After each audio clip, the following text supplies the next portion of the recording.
যদি যার বুকের উপর দিয়ে আপনাকে যেতে হবে, কেন যাবে? একটা বাচ্চার গায়ে তো পাঠিয়ে থেকে প্রণাম করি, একটা নবাব কবর করতে যাবেন। স্যার দেখুন, এই মুর্শিদ কুলিকা হচ্ছে বুরহানপুরের দক্ষিণী ব্রাহ্মণ বংশে জন্মগ্রহণ করেছিলেন। এই মুর্শিদ কুলিকার ছোটবেলায় নাম ছিল সুদর্শন নারায়ণ মিশ্র, পিতার নাম হচ্ছে দর্প নারায়ণ মিশ্র। কিন্তু দিদি বাচ্চা অবস্থায় দাস উপজাতিরা চুরি করে এনাকে বিক্রি করে দেয় ইস্কনের এক বণিকের কাছে।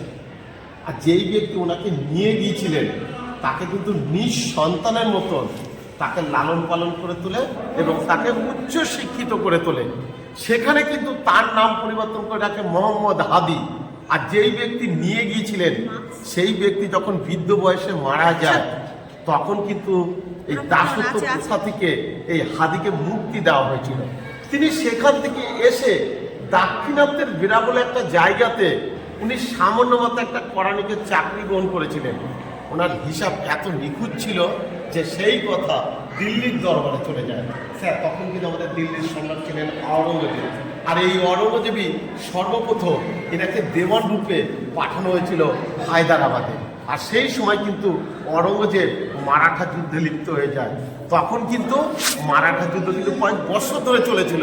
সেই সুবাদে দিল্লির দরবারের পোশাকার একদম পুরো ফাঁকাই হয়ে গিয়েছিল। এই আওরঙ্গজেবের একটা আশা ছিল যে এই হাদিকে যদি আমাদের এই বাংলাতে রাজস্ব আদায় করার জন্য পাঠানো হয় তাহলে দিল্লির কিছু পোশাকার ভর্তি হবে। তো এই হাদিকে করতলকা উপাধি দিয়ে এই বাংলাতে পাঠানো হয়েছিল। তখন কিন্তু বলতো আমাদের এই বাংলার রাজধানী ছিল বাংলাদেশের জাহাঙ্গীরনগর, যার এখন বর্তমান নাম হচ্ছে ঢাকা। আর তখন কিন্তু এই ঢাকার দেখভাল করতে আওরঙ্গজেবের পৌত্র দ্বিতীয় আজিমুল শাহ। এই আজিমুল শাহ কিন্তু এটা ভালো চোখে নেয়নি, কারণ এ ছিলেন আরামদায়ক। এখানকার যে করবার ট্যাক্স সেটা দিল্লির দরবার যেত না।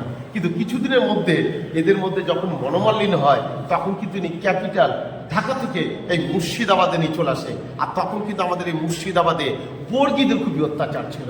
বর্গী কাদেরকে বলা হয়? মারাঠা, যারা মহারাষ্ট্রকে সে লুটপাট করে নিয়ে যেত। যদি আজও আমাদের মা বাবারা বাচ্চাদেরকে ঘুম পাশা বলে থাকে না, বুলবুলিতে ধান খেলে বর্গীদের দেশে।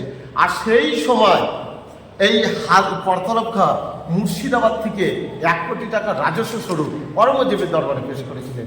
আওরঙ্গজেব তার প্রতি সন্তুষ্ট হয়ে মুর্শিদ কুলিকাকে পরিত্রাতা দেবদূতগুলো আকৃত ভূষিত করেন এবং ওনার নামে এই জায়গাটার নাম হয়ে যায় মুর্শিদাবাদ। তার আগে থেকে জায়গাটার নাম ছিল মাকসুদাবাদ, মুর্শিদাবাদটা প্যানের নাম। কিন্তু সে জীবনে যখন সে বুঝতে পারলো যে আমি যখন এখানে আছি তা আমারও তো কিছু স্থাপত্য দরকার। তো এর যে ইঞ্জিনিয়ার ছিলেন মুরাদ ফরাজ খান, এ ছিলেন হিন্দু বিদ্বেষী।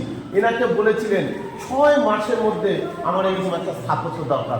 তখন ইনি বললেন 6 মাসের মধ্যে এত বড় স্থাপত্য আমি কী করে তৈরি করতে পারি? তখন বলেছেন আমি চেষ্টা করব, কিন্তু আমি যখন কোনো কাজ করব পিছন থেকে জানি কোনো বাধা নিষেধ না আসে। তখন ইনি কী করলেন, চতুর্দিকে যেসব দেবদেবতার যে মন্দির ছিলেন সেই মন্দির ভেঙে সেই ইট দিয়ে ইনি যে মসজিদ তৈরি করেছিলেন, যার পিছনে পর্দা যে নিচে যে ইটগুলো দেখালাম না, ওগুলো সব টেরাকোটা মন্দির ভাঙে। দেখো টেরা মানে পোড়া, কোটা মানে মাটি, এগুলো বাঁকুড়া বিষ্ণুপুরে দেখতে আসবেন।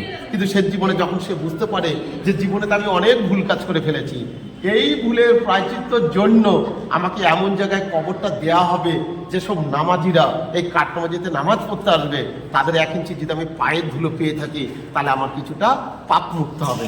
যার জন্য দিদি 18টা নবাবের মধ্যে একমাত্র মুর্শিদ কুলিকার কবরটা পুরোটা মাটি দিয়ে তৈরি। আর 2 বলতে আমি কিন্তু আগে বলে দিচ্ছি আমি একটা হিন্দু ঘরের ছেলে, আমাদের তো মন্দিরে মূর্তি আছে, আমরা তাকে দেখে প্রার্থনা করি, কিন্তু মুসলিমদের তো কোনো মূর্তি নেই। তো এরা সবসময় নামাজটা এই পশ্চিম দিকে তাকিয়ে পড়ে। পশ্চিম হচ্ছে মক্কা বা কাবা শরীফ। আমাদের তো মন্দিরে সে লক্ষ্মী গণেশ কার্তিক যাই থাকে, তো ওদের তো তা না।